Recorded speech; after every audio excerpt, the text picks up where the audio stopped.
Hello बच्चों, आज हम करने जा रहे हैं प्रैक्टिस पेपर हिंदी का कक्षा 5। तो चलिए स्टार्ट करते हैं। तो पहला प्रश्न जो हमारा है वो है कि निम्नलिखित गद्यांश को ध्यानपूर्वक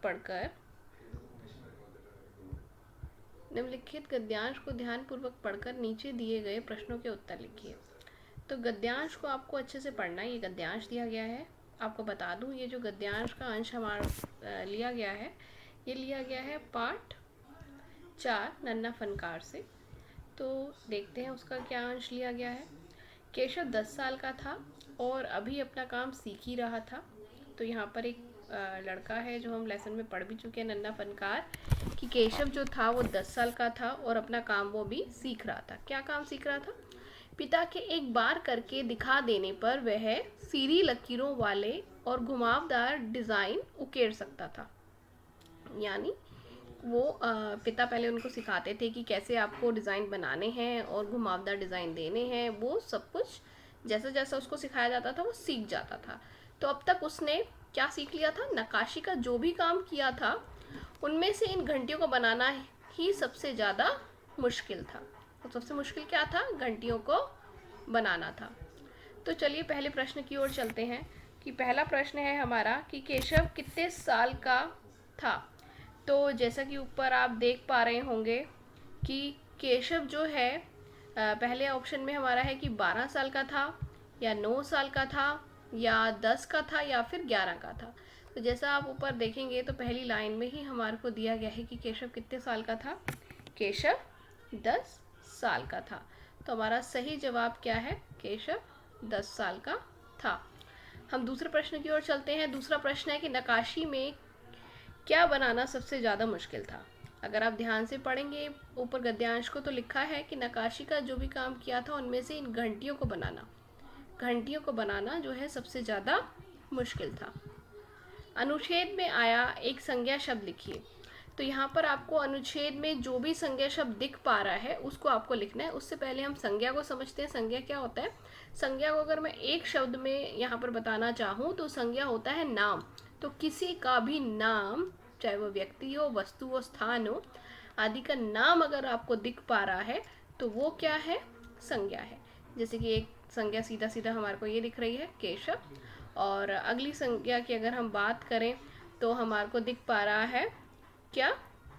ये घंटियाँ, जो ये भी घंटियों का नाम है। अगला हम जाते हैं वाक्य बनाइए। तो यहाँ पर एक शब्द दिया गया है पिता, उससे आपको वाक्य बनाने हैं। आप अपने आप से वाक्य बना सकते हैं कि मेरे पिताजी डॉक्टर हैं या मेरे पिताजी बहुत अच्छे इंसान हैं। तो इस तरीके से आप पिता शब्द पे कोई भी वाक्य बना सकते हैं। तो यहाँ पर एक चित्र दिया गया, आप सब देख पा रहे होंगे। ये चित्र अभी अभी एक त्यौहार गया है, उसी से जुड़ा हुआ ये चित्र है। आप सब बहुत आसानी से बता सकते हैं कि ये किस त्योहार का चित्र है। तो किस त्योहार का चित्र है बच्चों? ये दशहरा का, किसका? दशहरा का चित्र है। तो अगला प्रश्न अगर हम बात करें, अगला प्रश्न है कि इस दिन किसके पुतले जलाए जाते हैं। तो किसके पुतले जलाए जाते हैं इस दिन?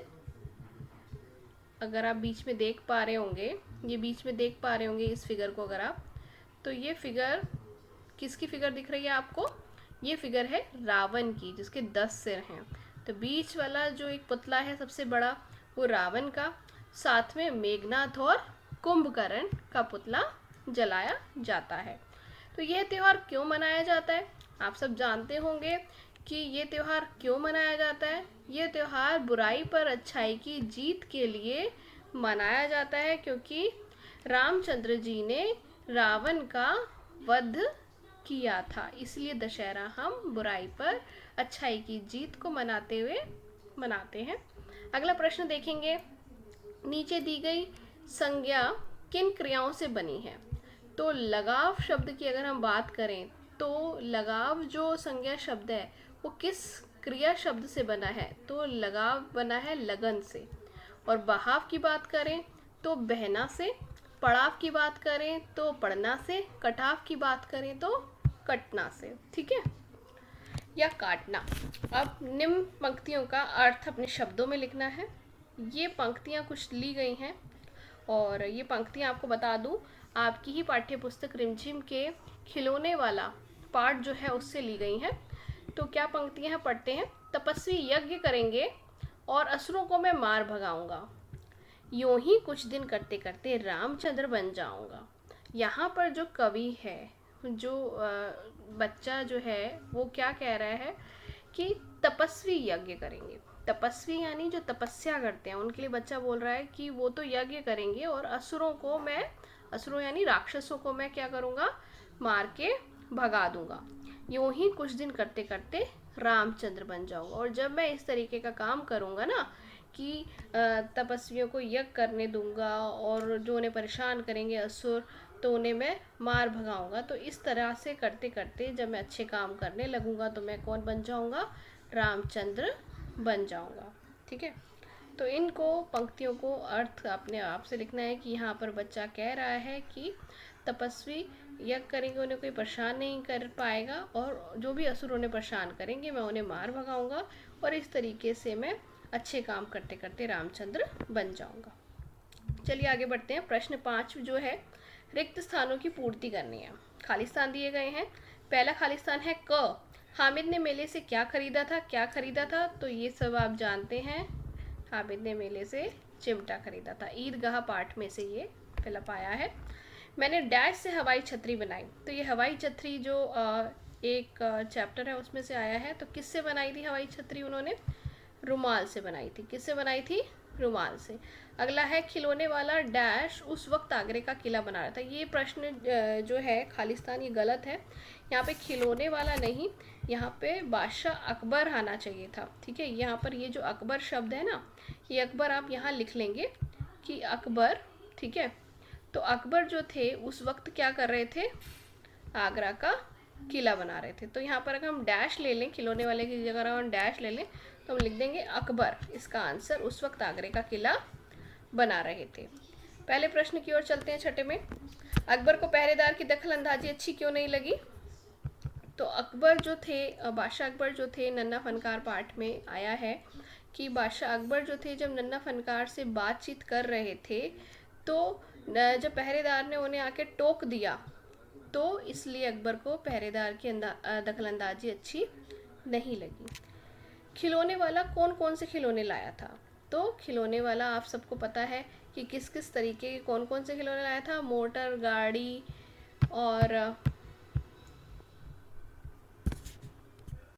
तो खिलौने वाला तोता, गेंद, मोटर गाड़ी, सीटी, रेल, गुड़िया, टी सेट, लोटा, थाली, धनुष, बाण, तलवार आदि खिलौने लेकर आया है। चलिए अगला प्रश्न की तरफ चलते हैं कि हामिद जो है वो मेले से किसके लिए और उसने चिमटा किसके लिए और क्यों खरीदा। तो हामिद ने मेले से चिमटा अपनी बूढ़ी अम्मा के लिए खरीदा क्योंकि खाना सेकते समय, रोटी सेकते समय उसकी अम्मा के हाथ जल जाया करते थे और अपनी अम्मा को एक अच्छा